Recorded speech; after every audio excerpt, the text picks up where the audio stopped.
Olá, bem-vindo ou bem-vinda a você que está em mais um Radar de Inovação aqui nos estúdios de GZH, falando sobre novas tecnologias, produtos digitais, transformações na educação e nos negócios. A gente está no mês de julho já, muita coisa já aconteceu, muita coisa ainda por acontecer. Lembrando sempre que tu pode acompanhar o Radar de Inovação tanto pelo YouTube, se tu está no YouTube acompanhando por vídeo, quanto no Spotify e no SoundCloud, também lá no site GZH. Tu pode entrar em contato com a gente, pode comentar aqui se tu tem alguma dica, alguma sugestão, e a gente aproveita também para pedir que tu dê uma olhada nos programas anteriores. Muita gente vai chegando, vai descobrindo o programa por conta de um convidado que é conhecido, que é amigo, que é colega de trabalho, mas já aproveito para te convidar para olhar para outros episódios. A gente já falou de varejo, de educação, de negócios ambientais, de Expo Inter, tanta coisa aí que já passou pelo Radar de Inovação, já com mais de 2 anos e meio de existência. Hoje a gente vai falar de games, a gente vai falar da Epopeia Games, que é uma empresa aqui do sul do Brasil e que, mais interessante ainda, que eu vou comentar um pouco, tem uma história num setor que hoje as pessoas já conhecem, tem informação específica, mas a Epopeia está há bastante tempo nesse mercado e a gente vai falar um pouco como é desbravar algumas fronteiras, pensar algumas ideias num processo que muitas vezes não é tão simples quanto o pessoal, na realidade não é muitas vezes, nunca é tão simples quanto o pessoal pressupõe. O Ivan Sendin, que é fundador da Epopeia, está aqui comigo. Te agradeço, Ivan, primeiro, por ter aceito o nosso convite e estar aqui com a gente. Obrigado pelo convite. Espero que a gente possa esclarecer algumas dúvidas do mercado de jogos para a galera e também poder falar um pouco mais sobre a empresa e os jogos que a gente está lançando aí no mercado.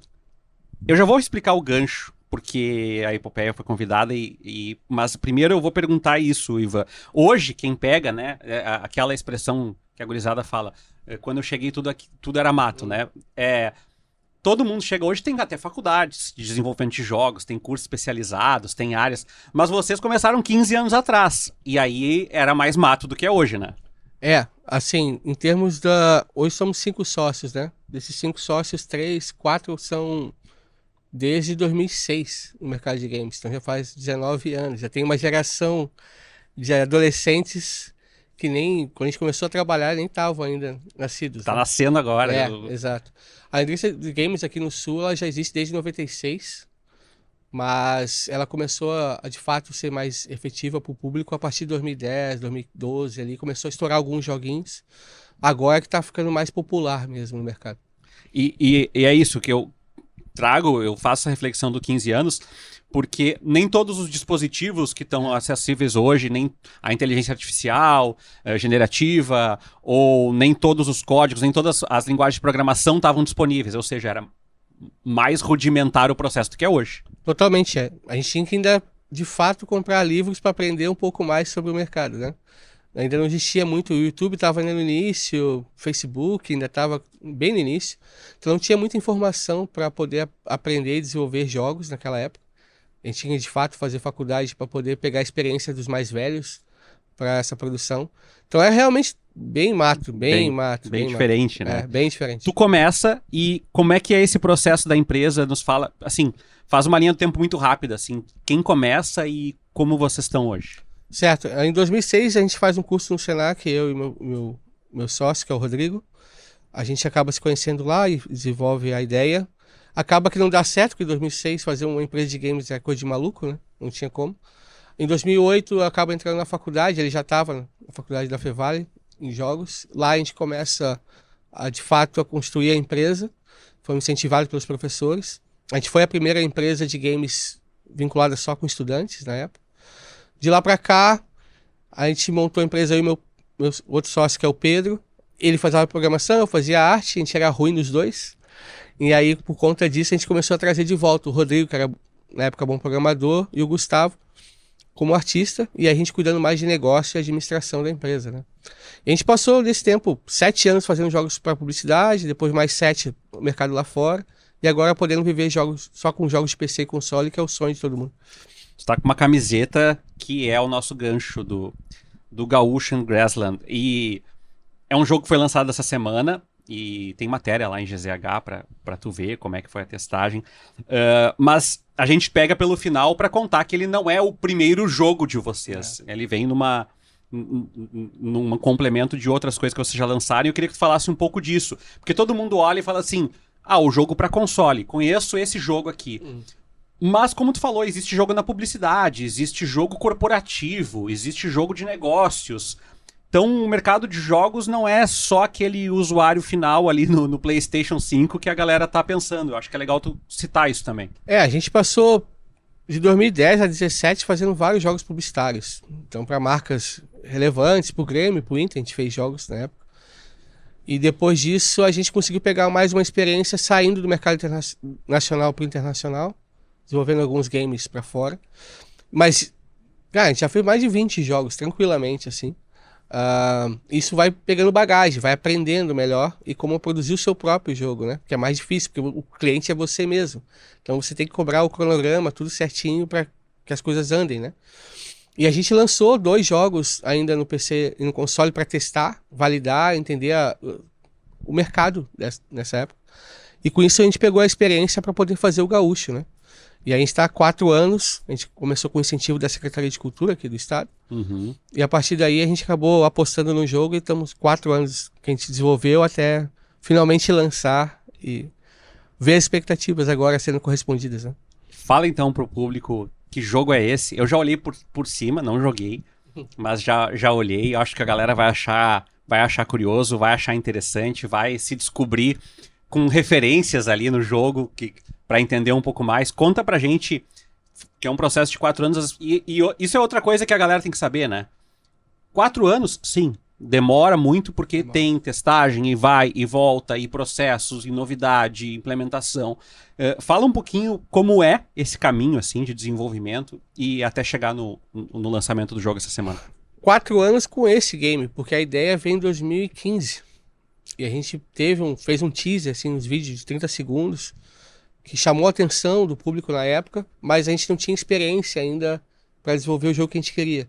A gente teve que engavetar ele até vir a situação da Secretaria de Cultura, com o edital, para poder, de fato, 6 anos depois, mais velhos, poder sustentar e produzir um jogo de fato mais impactante para o mercado.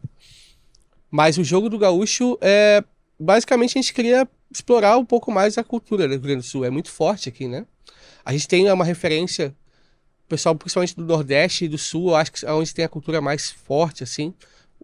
Ali o São Paulo, Rio já se adapta mais, né? Não tem tanto essa mais cultura. Mesclado, é mais tudo, mesclado, né? E a gente falou, cara, dá pra fazer um jogo de fazendinha, cultura gaúcha, fazendinha, faz todo sentido. E aí, a partir daí, a gente também tem a vibe nintendista da vida, né? Quem gosta de Nintendo, a gente é fã pra caramba. A gente falou, Nintendo, Farm Simulator, Gaúcho, acho que casa. E aí, por conta disso, a gente acabou desenvolvendo a ideia do jogo. E isso é legal também, porque normalmente as pessoas têm uma ideia de jogos para a juventude, quando na realidade a gente viu, e tu falou do Facebook, né?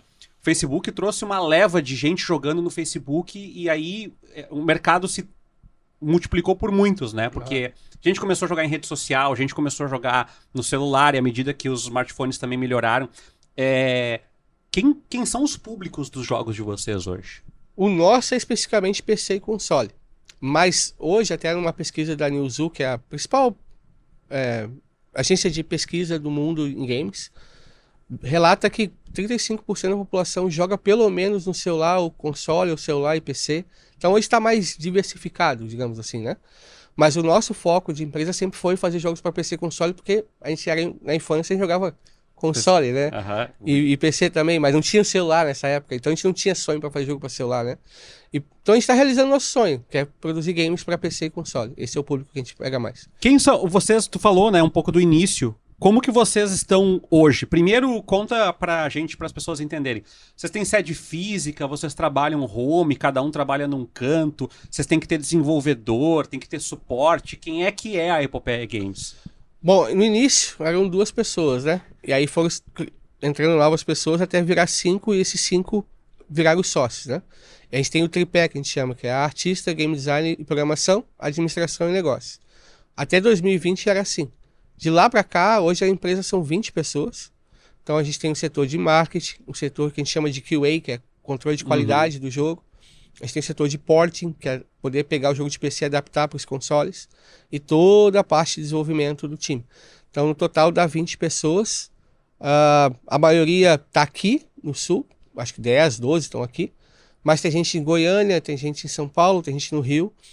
A gente já trabalha com home office desde 2016. Não era então, tão moda assim, né? Bem antes da pandemia, a gente já estava acostumado a trabalhar com home office. Então, para nós, até a questão da pandemia não nos afetou nesse sentido, porque a gente já estava organizado dessa forma. Outras empresas eram mais físicas, então eles tiveram que se adaptar, mas a gente já era adaptado. Então, hoje é basicamente trabalho em home office, cada um. E aí é ter o calendário com o cronograma, tudo certinho, as coisas fluem ali. Tu falou da pandemia e essa é uma curiosidade que bateu, que eu acho que também todo mundo tem. Pô, vocês já estavam organizados de uma maneira que a pandemia não impactou muito vocês, mas a pandemia mudou um pouco da relação das pessoas com jogos em casa. Como é que vocês perceberam isso? Deu pra sentir? Fez alguma diferença no trabalho de vocês? Fez. De 20 para 22 deu um boom em games. Entretenimento como um todo, né? Netflix, qualquer coisa também. Porque as pessoas ficavam em casa. Eu acho que o entretenimento veio pra sanar as pessoas, né? Porque ficar só em casa, não fazendo nada A gente também... tava ficando tudo doido. Tudo doido, né? Então, deu um boom de vendas nessa época e, consequentemente, fez com que várias empresas nos contratassem para desenvolver jogos com mais investimento. Hoje, o pessoal achava que ia continuar, mas teve uma queda, porque as pessoas estão na rua agora, fazem outras coisas, né?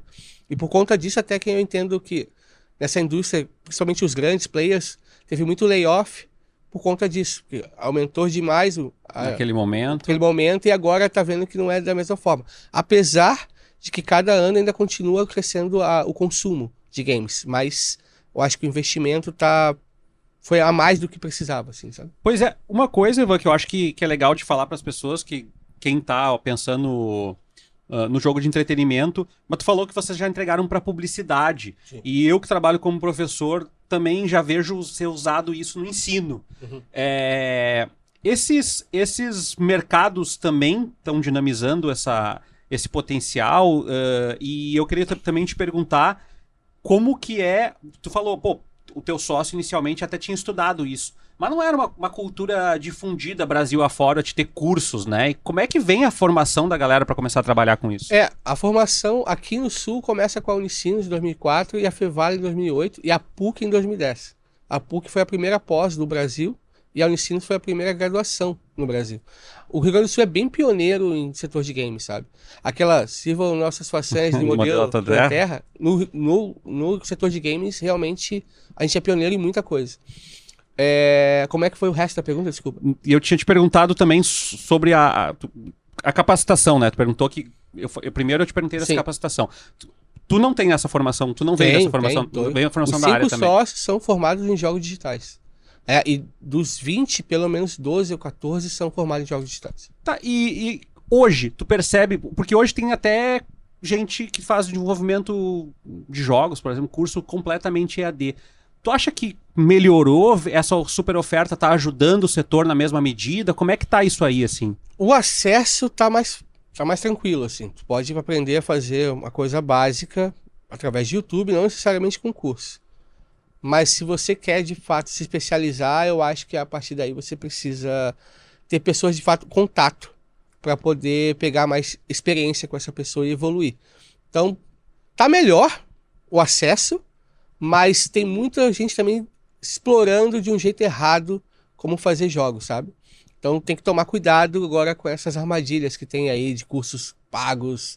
Você vai aprender a fazer games e saia 2 meses. Exato, exato. Daí eu tava te perguntando no setor de ensino, esse de publicidade. Mudou muito o mercado? Hoje já tem muito mais mercado ou é um mercado que surgiu na lacuna do console e do entretenimento mesmo? A publicidade antes era mais forte em relação a isso, porque games era algo muito novo, então era uma peça interessante de marketing. Hoje o que eu acho que está mais interessante, o que a gente chama de jogos educacionais, é serious games para nós. Por que serious games? Porque você pode fazer um game que é para escola, para a criança aprender, mas também tem muito jogo hoje de treinamento profissional.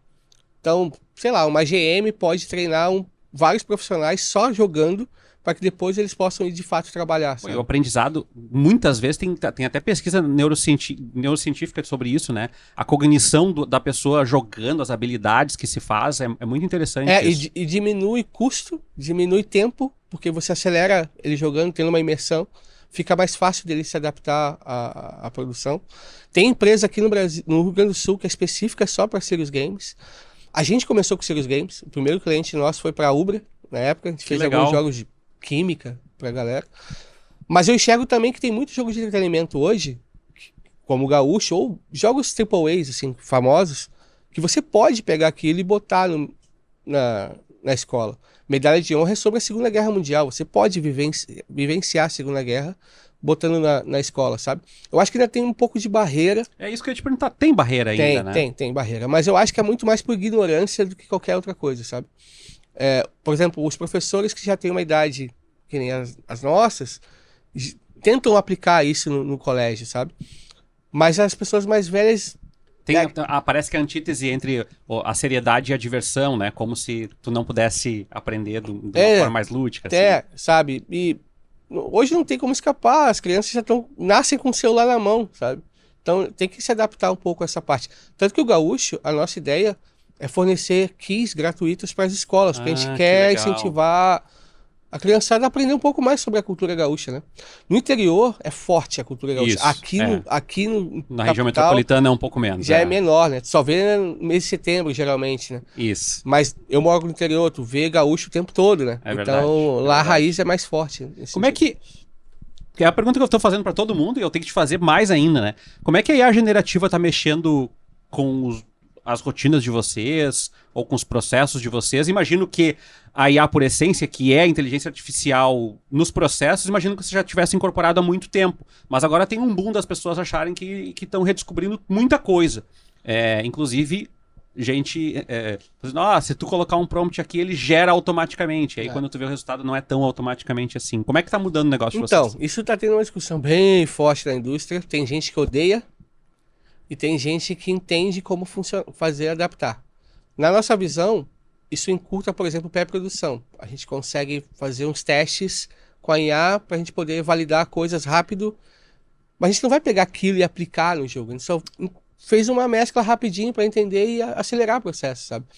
Eu acho que ainda tem um humano por trás que coordena a máquina, digamos assim, e induz ela a fazer o que a gente quer. Mas eu ainda acho que é muito valioso, principalmente para pré-produção e vender uma ideia. Mas não exatamente ainda para executá-la, sabe? Sim. A programação, às vezes os programadores da nossa empresa até ficam meio irritados, que fiquei procurando um tempão aqui, um código, não achei, botou na IA e já resolveu. Aí se dá uma risada lá, assim. Então eu acho que tem coisas boas, mas também há lados ruins, como tudo, né? Na vida.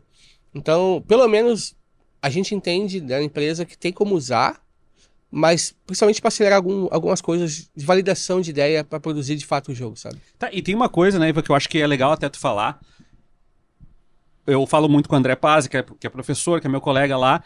Tem a coisa do repertório, né? Que as pessoas muitas vezes não pensam que quem trabalha na indústria de games precisa ter um repertório anterior. Tu não cria cenários do nada, tu não tem ideias do nada, tu não tem personagens do nada. E essa é uma fase que muitas vezes, vocês são programadores. E não é só isso, tu acabou de dizer que tem gente com arte, tem gente pensando toda uma estratégia visual também. O que a gente defende, até conversando com o Secretaria de Cultura e assim por diante, é que games faz parte da indústria criativa e da parte da indústria de inovação. As duas coisas, né? E na indústria criativa a gente pega todo mundo. Animação, roteirista, sei lá, artista, programador. Mas todo mundo acha que é só programador, não é. Eu, pelo contrário, eu tenho pavor à programação. Gustavo, que é meu sócio, é bom tu falar isso, porque todo mundo... Não. Eu tenho que ser o melhor da programação para trabalhar nessa área. Nem a pau. Tem artistas que são 2D, tem artista que é 3D, tem animador, tem roteirista, tem game design, tem várias coisas. QA, controle de qualidade, teste de jogo. Tem gente que ganha... O Agnes, que é o nosso profissional lá, é controle de qualidade, ele só fica trabalhando para testar o jogo, sabe? 200 vezes. Mas faz isso. Então, ele abrange todas as áreas da indústria criativa. E a gente... isso faz com que até as pessoas que trabalham nesse setor e talvez não gostem tanto, pivotem para outras, publicidade mesmo. Precisa de marketing dentro da nossa área. Divulgação nas redes sociais. Quando vê, não gostei de trabalhar com games. Tá bom, vai para publicidade, porque encaixa, sabe? Então, é muito diversificado o nosso setor. Tu falou uma coisa bem legal, Ivan, que é a SEDAC entrou com recurso e tal, e vocês acabaram trabalhando por muito tempo com a Secretaria da Cultura, e agora tu acabou de falar um negócio muito legal que é da indústria criativa. Tem mais verba hoje, ou pelo menos tem mais edital, tem mais fundo, ou não? Acho que um ponto interessante para o pessoal saber é que fui diretor executivo da Associação de Games aqui do Sul, e ela é a associação mais forte do país. O Rio Grande do Sul é o estado mais forte do país em games. Tá? Existem quase 50 empresas nesse mercado.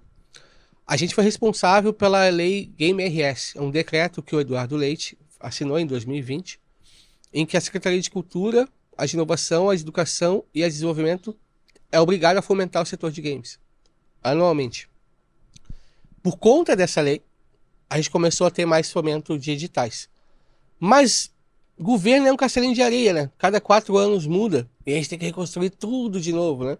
Então sempre uma guerra assim, constante de apresentar o setor, mostrar o quanto ele é válido pro governo, para que eles possam reinvestir, sabe? Refomentar, digamos assim. Pô, e isso que tu tá falando também é uma cadeia gigantesca, né? Porque tu tá falando de vocês, mas vocês eventualmente têm os fornecedores de vocês normalmente têm os terceirizados de vocês, e é uma cadeia qualificada do ponto de vista técnico, né? Porque bastante, exige bastante, né? Tem assim, valência, estuda arte, marketing.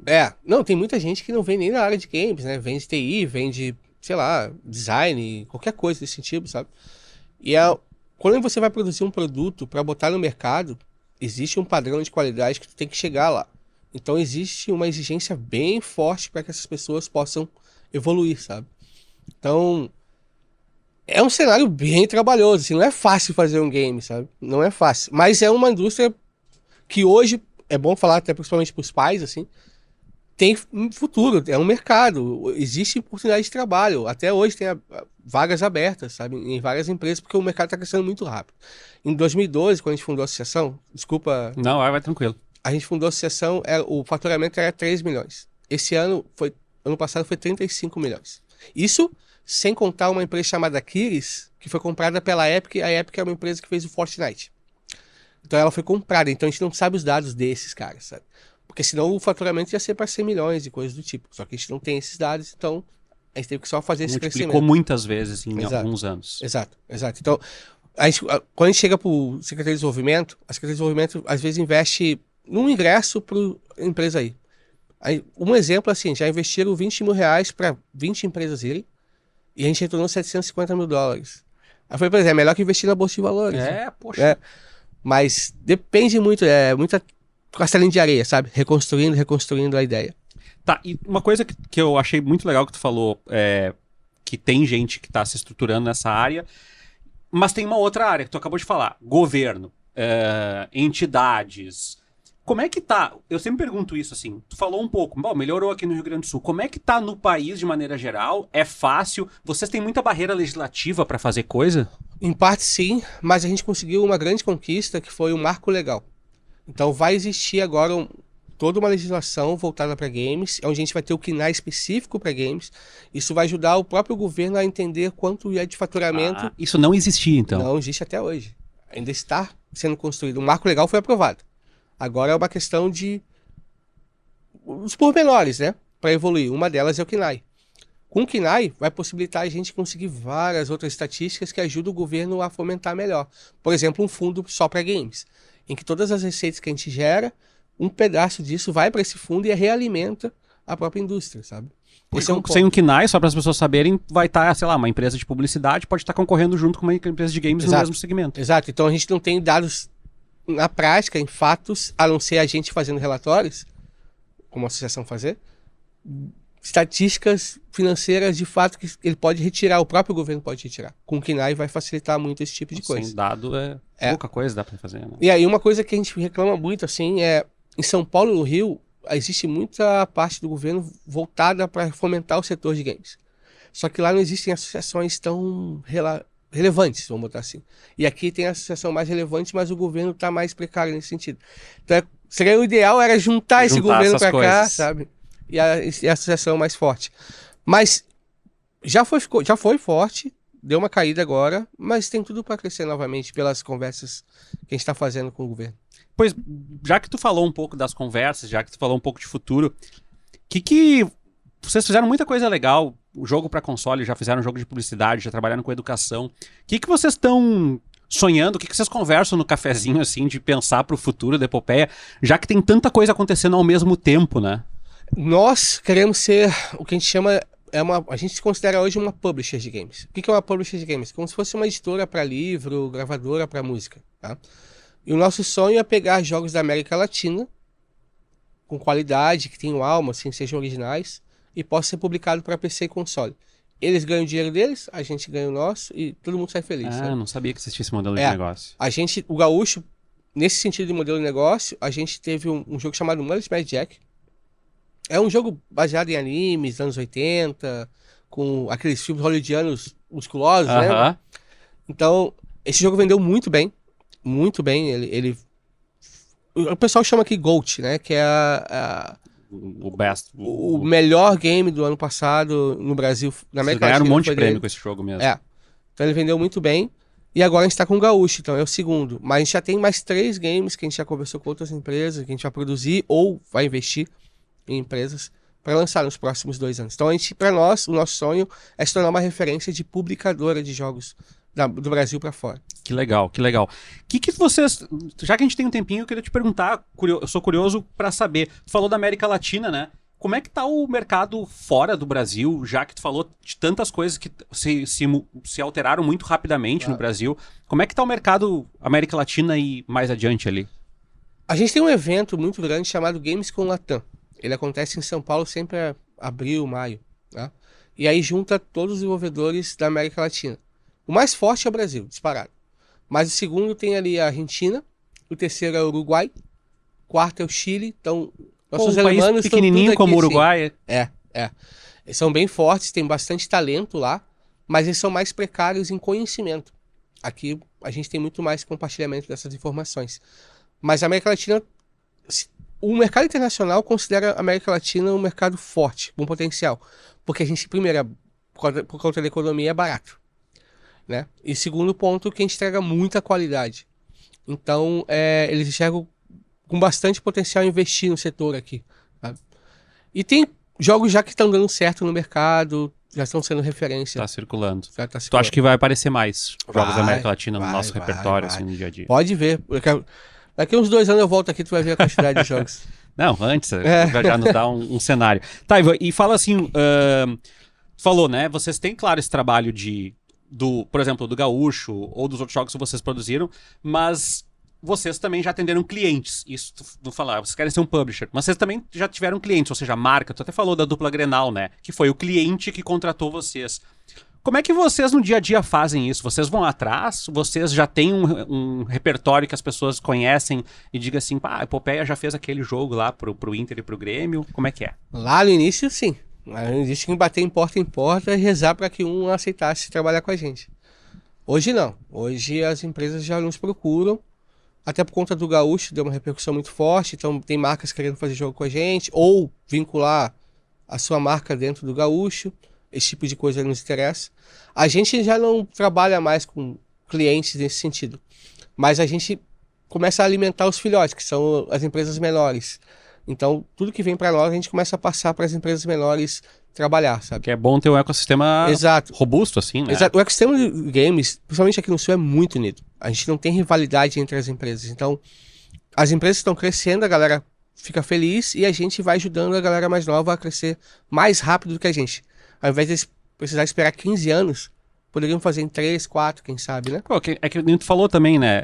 Quanto mais gente gerando novos mercados, é melhor para todo mundo o potencial de... Exato. A união faz a força aqui, sabe? E pelo menos aqui no estado a gente é muito leal e muito unido mesmo. E espero que a gente possa cada vez crescer mais. Tá dando certo até o momento. É, muito legal. Pô, muito legal. Fala pra gente... como é que as pessoas podem saber do que vocês estão fazendo? Se vocês têm rede, se vocês têm contato que tu queira passar? Tá bom. Uma forma de procurar a gente é no site da epopeiagames.com, onde você pode ver todos os games que a gente produziu até hoje, está lançando. Segundo, bota um Gaúcho and the Grassland. É um game que a gente lançou na Steam. Se puder, bota na wishlist, se puder comprar, ótimo. Se puder comprar, dá um review, melhor ainda, porque os reviews ajudam a gente vender mais o jogo dentro da plataforma. Mas é isso, acessa Epopeia Games, já vai vir todos os canais ali de Facebook, Instagram, enfim, todos eles, né? Então, à disposição para conversar com quem quiser, a gente é bem aberto a receber as mensagens, a gente tem um setor só para responder isso, tá tudo certo para nós. Que legal, que legal.